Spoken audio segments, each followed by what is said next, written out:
I'd like to introduce Sharon Balani, who's the founder and CEO of Quickfire Games. They are the developer of the Kickstarter-funded RPG farming sim, Wild Season, right? Yep. Okay. He started the company in August 2013, and today his team are in the final stages of building and launching the game. So we're excited about what you have to say. Thanks. The floor is yours. All right. So as he said, we launched the company in August 2013. That's when we started working on our Kickstarter. We got successfully funded in December of 2013. So we spent about 5-6 months working on the campaign. So we learned a lot during the campaign, and I hope you guys are able to learn from our mistakes and our successes and launch your own products. So let's start off by talking about the simplest way you can make money on Kickstarter. Number one is have a craving for potato salad. Number two is launch a Kickstarter and raise funds to make said salad. And step three is make $55,000. For those of you who don't know, this was launched last year. Someone wanted to make potato salad and they made $55,000. If only it were that easy for all of us. Now I'm here to talk about Wild Season and our Kickstarter. So let's start off with a few stats. So as I said, we were funded in December of 2013. We asked for £22,500. We actually got $26,759 on Kickstarter. And we raised an additional $20,000 on PayPal. So that came out to about a total of 60 grand. Now, I want to talk a little bit about the state of crowdfunding today. As I said, we got funded in December 2013, and a lot's changed since then. It's been almost 2 years, year and a half since then, and a lot of other projects have come out on Kickstarter. It's been a lot out in the news, and the circumstances of which you can raise funding have changed. Unfortunately, the gold rush is over. We were lucky enough that we came in at the end of the peak of Kickstarter, where it was the easiest to earn money, but that doesn't mean that it's not impossible. It's just a lot harder, and you have to take a lot more things into consideration. And I hope that some of the things that we go through help you do that. And part of the reason that this has happened, and this is something you need to keep in mind when launching a Kickstarter, is a lot of projects were launched and they were not delivered, or the product that was delivered was not up to the standard that was expected or tutored in the Kickstarter presentation. So this is very important that when you launch a Kickstarter, you need to be very prepared and you need to know what it is that you're doing, because your backers will be sorely disappointed, and in doing so, they will not put their money in another Kickstarter project, or you could lose potential customers. And as I said, we were fortunate that we got in before things started heading downwards. So let's go through a couple of Kickstarter myths. There's a lot of preconceptions about what you can and can't do on Kickstarter, so it's probably best to eliminate them so we can start from the ground up. The first step is you're not going to make millions on Kickstarter. Anybody with an idea can launch on Kickstarter. That's true to a certain extent, but again, a lot of failures have decreased the number of ideas that will do well on Kickstarter. Most simple free-to-play games will not work. You need to be able to create something that you can build a community behind. So it needs to have a brand, it needs to have something interesting, something that people can get behind and become passionate about. Kickstarter will not make your project go viral. Marketing is as important on Kickstarter as it is in launching a new product. You will be in charge of making sure that the press notices your project, that people are talking about it, that it goes viral. Most Kickstarter projects do not go viral by accident. It's due to a lot of hard work put in by the Kickstarter creators. Kickstarter is less risky than VC funding. There's a lot of debate about this. I personally think it's more risky than VC funding, because when you are working with an investor, they are taking a risk and investing in your company and investing in you to do well. When you're selling on Kickstarter, you're actually asking people to give you money upfront for a product you're promising to deliver. And failing to deliver that product comes with a lot more consequences than your company having a bad month or a bad period and picking up later. You have a lot more flexibility with an investor. You can pivot, whereas with Kickstarter, you've said we're delivering this product and you're committed to it. And not delivering that, again, creates a lot of bad will in your community and for your brand. I will make enough money to fund my entire project. Again, these days it's very difficult to make a substantial amount of money on Kickstarter. You need to be either well-known or you need to be respected in your industry to make anything more of maybe 50, 60 grand. That doesn't mean that, again, you can't make money, but Kickstarter should not be your only source of funding. You should have a plan B, C, D, and E to acquire the funds to finance your project. And Kickstarter is actually a very good place to start for that. So let's go through some realities of what you actually can do on Kickstarter. So as I said, it shouldn't be the main place of where you acquire your funding, but it's a great place to validate a product. For us, when we launched Wild Season, we had an idea of what we wanted to do for a game, and we didn't just launch on Kickstarter to raise the funds to make our game. We also wanted to validate our idea. We wanted to make sure that we could build a community behind our product. We could build engagement for something we were trying to build and we were passionate about, and we needed to see if there were enough people out there who were also passionate about what we wanted to build. So it's a great way to sort of say, okay, you know, we've only raised 10% of our funding or our necessary budget on Kickstarter, but we now know that there's a community out there that's willing to pay for our product, and we've only acquired the people that are willing to pay for it without even having anything. So the amount that you ask for is very much dependent on the state of your product. It's a lot like investing. If you have just an idea, don't expect to make $100,000. If you have a prototype, you can ask for more. If your game is halfway through completion, you can ask for more. If you're near completion, you can ask for more. And again, making this content available to your backers so they can try it, they can evaluate it, will really help in raising the amount that you can ask for. So be realistic in your goals, and be realistic with your goals compared to whatever you've got. And of course, as I mentioned earlier, there's a much greater responsibility than VC funding with Kickstarter, because these are not people who are part of your company who will ride with you in your ups and downs. These are customers, and when they pay you for something, they want their product.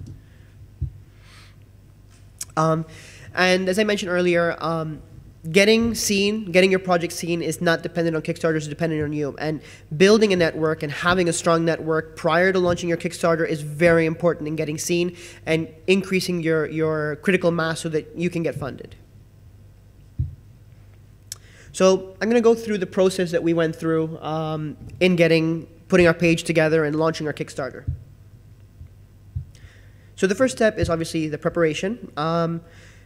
It's I think one of the most understated parts of running a Kickstarter. I've seen a lot of articles on how to market, how to get seen, but I've not seen too many articles on how to structure your page. And this is the first thing that people are going to see when they visit your campaign page, and you need to make sure that it's memorable and people are able to disseminate the information that you need to give easily and quickly.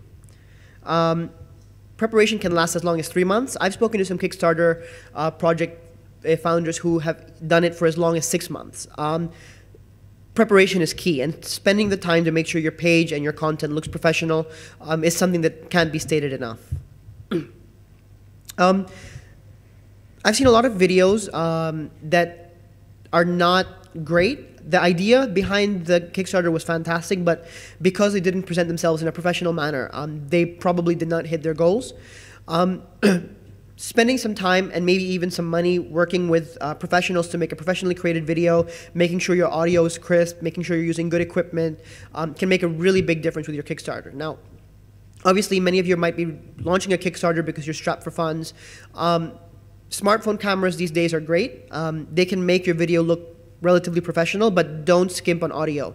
If you have a limited budget and you have to choose where to invest, you're always better off using an HD smartphone camera and investing in a microphone to make sure that people can hear you.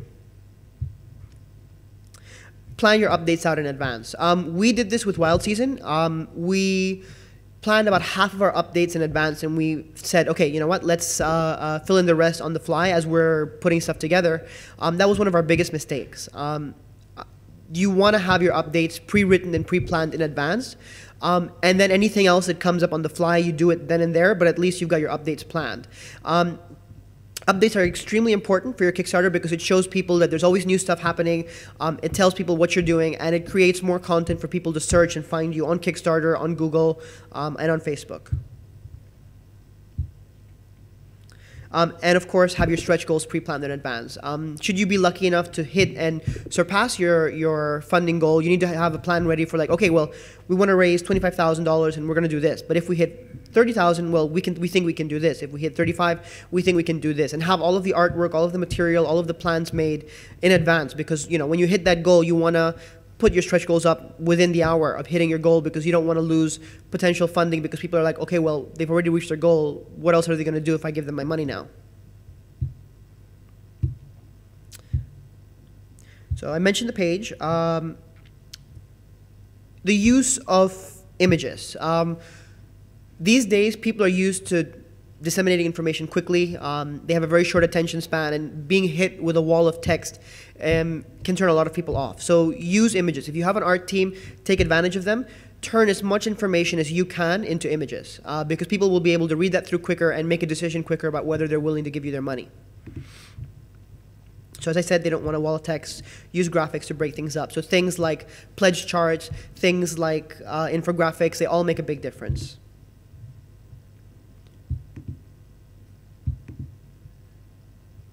And one of the things that we did was we studied other successful campaigns. As I said, Kickstarter is constantly evolving. The community behind Kickstarter is constantly evolving. So nothing is better than studying a recently successful campaign, seeing what do they do with their page, how was their video, what were their pledge tiers. All of this makes a big difference.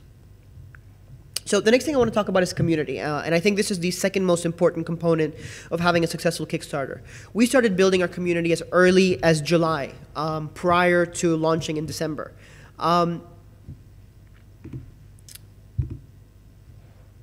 yeah, this is the most second critical point.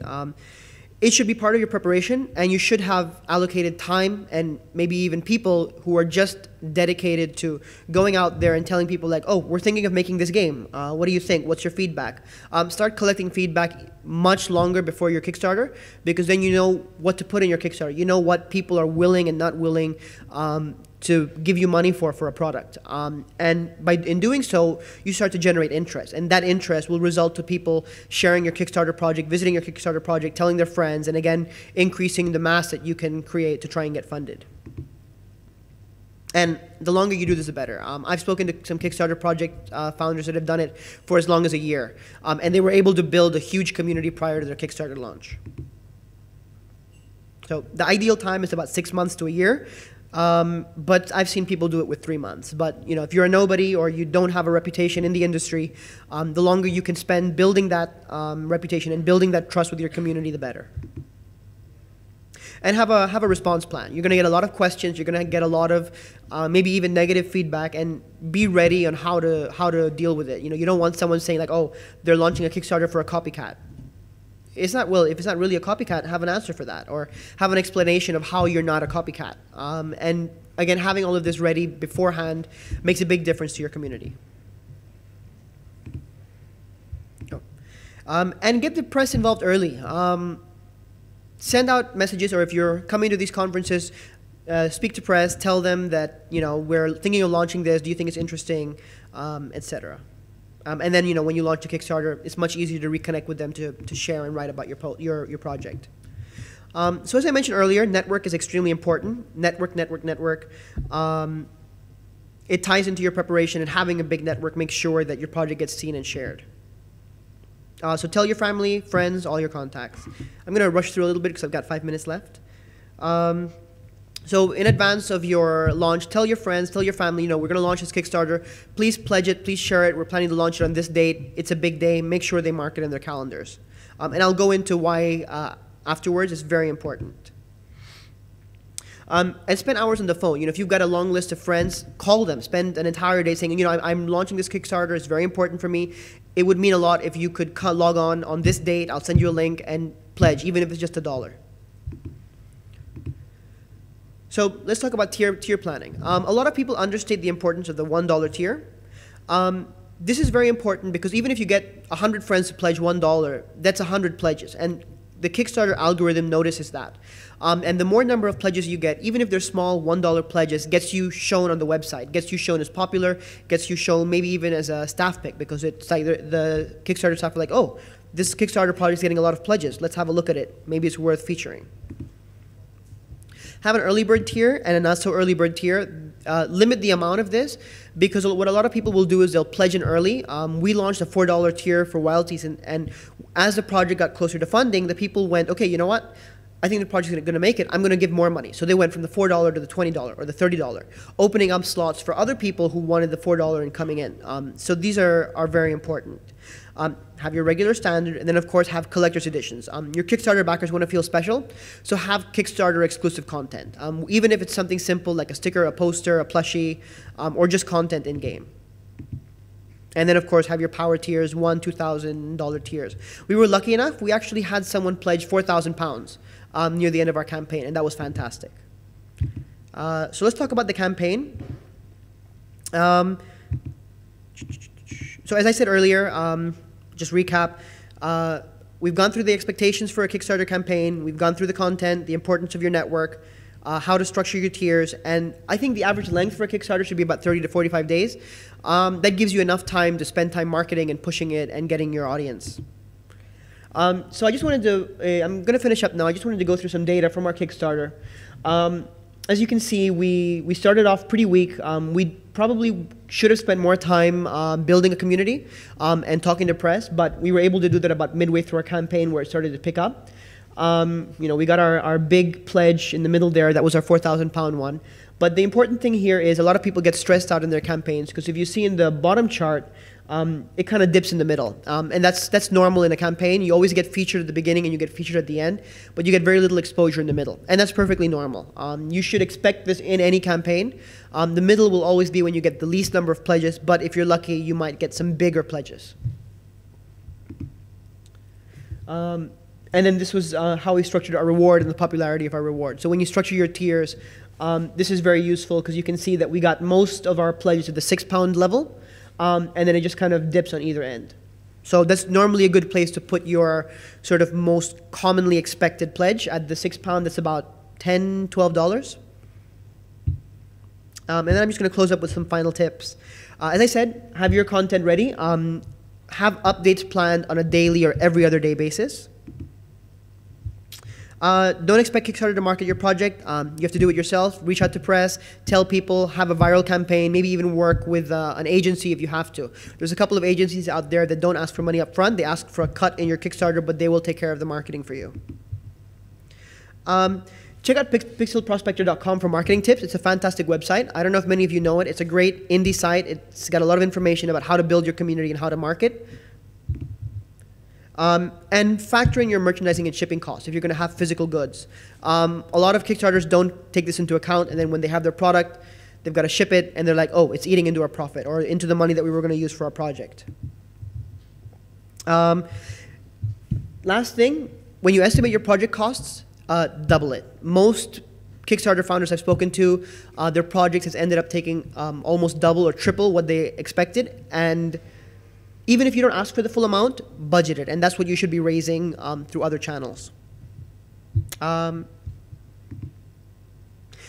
another resource that I recommend is BackerKit. It really helps manage your pledges. One of the struggles we're having is managing our pledges and knowing what to send to who. So that's pretty much it. So that's my Twitter. That's the company Twitter. If you have any questions, please feel free to email me. I'm more than happy to help and give advice for any Kickstarter projects. I could go on and talk about a lot of things. Kickstarter is a very complex platform, but I hope what we gave here today was able to help you guys put together a successful campaign. Sharon, thank you very much.